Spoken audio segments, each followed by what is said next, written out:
So next thing, this is a staple for me. You know, this has been one of my go-to baits for years. You know, again, anywhere in the country you want to have this bait tied on in a tournament, and you know, it's going to catch big fish too.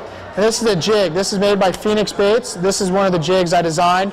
We have a variety of colors, but these are just killer West Coast colors in everywhere. Very natural colors.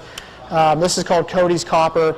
And there's a couple things I'm going to do to this. You know, during the fall and the winter months, I found this is going to be very important, especially, you know, clear water lakes. When the water gets cold, it's, you know, not a lot of people think about it, but they just grab a jig and they trim it up and it's good to go.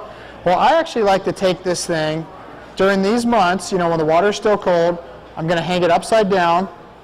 And I don't know why this does this, but I'm going to hang it up and now I'm going to trim it. And what that's going to do is going to give the jig a more puffy effect. You know, it's going to be a lot more natural. It's going to be a lot puffier compared to just trimming it straight.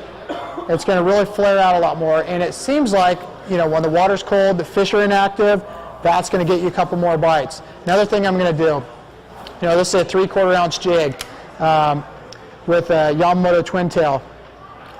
Occasionally, you know, green pumpkin jig, brown purple jig, whatever it is, take a chartreuse marker, just little things like this can get you more bites. You're going to take it out, and this works, you know, everywhere. And just chartreuse the tails real quick. And especially with spotted bass and smallmouth. You know, these smallmouth and spotted bass are so aggressive, just that little chartreuse might make them bite. And a lot of times, you know, fishing it, especially on the deep clear water lakes, they're going to come up and they're going to punch that thing. They're going to try to kill it, you know, with their mouth closed. A lot of people are going to swing. You know, I always like to throw it out there, drag it around. When I feel a real aggressive bite, I'm going to stop, take a second, reel down, and still feel if it's there, and then set the hook. Also, you know, for me, this is crucial. Throwing a jig, I want a weed guard on there. You know, a lot of guys, you know, necessarily don't have one. You can get away with it on some, you know, like maybe Diamond Valley and, you know, some of the rock piles and stuff. I always like a weed guard. You know, it seems like it's just a must. But the weed guard, to me, has got to be very, very limber. You know, I don't want a stiff weed guard, especially fishing deep water. You know, because this is only 8-pound test right here. You know, generally I'm using the braid, but you know, again, going back to I want to get bites, I'm going to get more bites with this, so I need a really light weed guard, and again, you're just going to be skin hooking them. Also, I think it's very important, we do this here at Phoenix, I want a hand-tied skirt on there, and I found this out the hard way. You know, throwing it out there, say, you know, up north we fish 50 feet of water a lot, you know. I'm dragging a jig across a rock pile, I get a bite, I swing, I miss it, and that's it, I reeled in, the skirt was pulled down. Well, now with the hand-tied skirt, you're going to throw it out there and say you do get a bite and you miss it. Well, that thing ain't going anywhere, and it's going to go right back down. You know, 50% of the time they're going to come back and they're going to bite this thing. So just little things like that are going to get you a lot more bites. So I say, you know, the bulkier, the fluffier jig in the wintertime, I want to trim it, hanging it upside down. So summertime, let's talk real quick. Summertime is when I might go to more like a hula grub. This is the same jig. This is the same jig head I made with a real light weed guard, Gamakatsu hook. You know, you can match the color, green pumpkin or brown. That's when it seems like this is going to be a little bit better. You know, it's going to go through the water a little bit faster.